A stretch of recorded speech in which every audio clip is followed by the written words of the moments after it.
ನಂಜನಗೂಡು ನಗರದ ಅಂಬೇಡ್ಕರ್ ವೃತ್ತದ ಅಂಬೇಡ್ಕರ್ ಪ್ರತಿಮೆ ಬಳಿ ಉಭಯ ಅಧ್ಯಕ್ಷರನ್ನು ಅಭಿನಂದಿಸಲಾಯಿತು.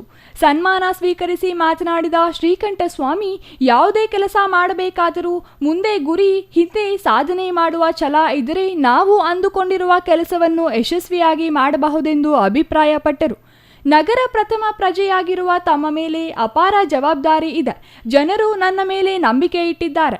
ನಗರದಲ್ಲಿನ ಸಮಸ್ಯೆಗಳನ್ನು ಬಗೆಹರಿಸುವ ಜೊತೆಗೆ ಶಕ್ತಿ ಮೀರಿ ಅಭಿವೃದ್ಧಿ ಕೆಲಸ ಮಾಡುವ ಮೂಲಕ ನಗರದ ಜನರ ನಂಬಿಕೆಯನ್ನು ಉಳಿಸಿಕೊಳ್ಳುವ ನಿಟ್ಟಿನಲ್ಲಿ ಪ್ರಾಮಾಣಿಕ ಪ್ರಯತ್ನ ಮಾಡುತ್ತೇನೆ ಎಂದರು. ಈ ಒಂದು ಸಾಧನೆ ಬಾಬಾ ಸಾಹೇಬ್ ಅಂಬೇಡ್ಕರ್ ಅವರ ಹೋರಾಟದಿಂದ ಬಂದದ್ದು, ಸಂವಿಧಾನದ ಅಡಿಯಲ್ಲಿ ಬಂದ ಸಿಕ್ಕಿದಂಥ ನಮ್ಮ ಅದೃಷ್ಟ ಅಂತ ಹೇಳೋಕ್ಕೆ ಇಷ್ಟಪಡ್ತೀನಿ.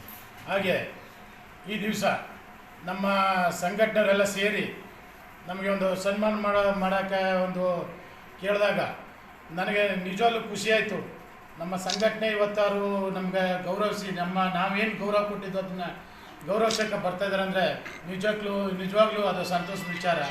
ನಾವು 2008ರಿಂದ ಹೋರಾಟಕ್ಕೆ ಬಂದದ್ದು. ಈ ಹೋರಾಟಕ್ಕೆ ಸಾಕಷ್ಟು ಜನನೂ ತಂದಿದ್ದೀವಿ, ಹೋರಾಟನ ಬೆಳೆಸ್ಕೊಂಡು ಹೋಗಿದ್ದೀನಿ. ಅದೇ ರೀತಿ ಇನ್ನು ಬಂದವ್ರಿಗೂ ಸುಧಾ ನಾನು ಈ ಜೊತೆಗೆ ಇರ್ತೀನಿ. ಈಗ ನನಗೇನು ಸಿಕ್ಕಿದೆ ಒಂದು 14 ತಿಂಗಳ ಅಧಿಕಾರ, ಅದು ಶಾಸಿತವಲ್ಲ, DSS ಶಾಸಿತ. ಯಾವಾಗಲೂ ಈ ಹೋರಾಟದಲ್ಲಿ ನಾನು ಮತ್ತೆ ಇರ್ತೀನಿ, ಜೊತೆಗಿರ್ತೀನಿ, ಯಾವಾಗಲೂ ಇರ್ತೀನಿ. ರಾಜಕೀಯವಾಗಿದ್ರೂ ಸುಧಾ ಹೋರಾಟ ಅಂತೂ ಬಿಡೋದಿಲ್ಲ.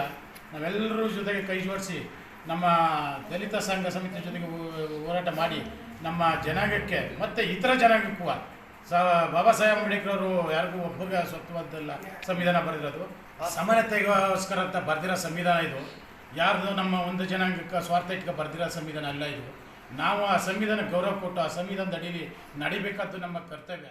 ವಕೀಲರ ಸಂಘದ ಅಧ್ಯಕ್ಷ ಹನಿಯಂಬಳ್ಳಿ ಮಹಾದೇವಸ್ವಾಮಿ ಮಾತನಾಡಿ, 130 ವರ್ಷಗಳ ಇತಿಹಾಸವಿರುವ ನಂಜನಗೂಡು ವಕೀಲರ ಸಂಘಕ್ಕೆ ದಲಿತ ಸಮುದಾಯಕ್ಕೆ ಸೇರಿದ ನನ್ನನ್ನು ಅಧ್ಯಕ್ಷನಾಗಿ ಅವಿರೋಧವಾಗಿ ಆಯ್ಕೆ ಮಾಡಿದ ನನ್ನ ಸಹೋದ್ಯೋಗಿ ಮಿತ್ರರು, ಹಿರಿಯರಿಗೆ ಈ ಸಂದರ್ಭದಲ್ಲಿ ಧನ್ಯವಾದ ಸಲ್ಲಿಸಲೇಬೇಕೆಂದು ಹೇಳಿದರು.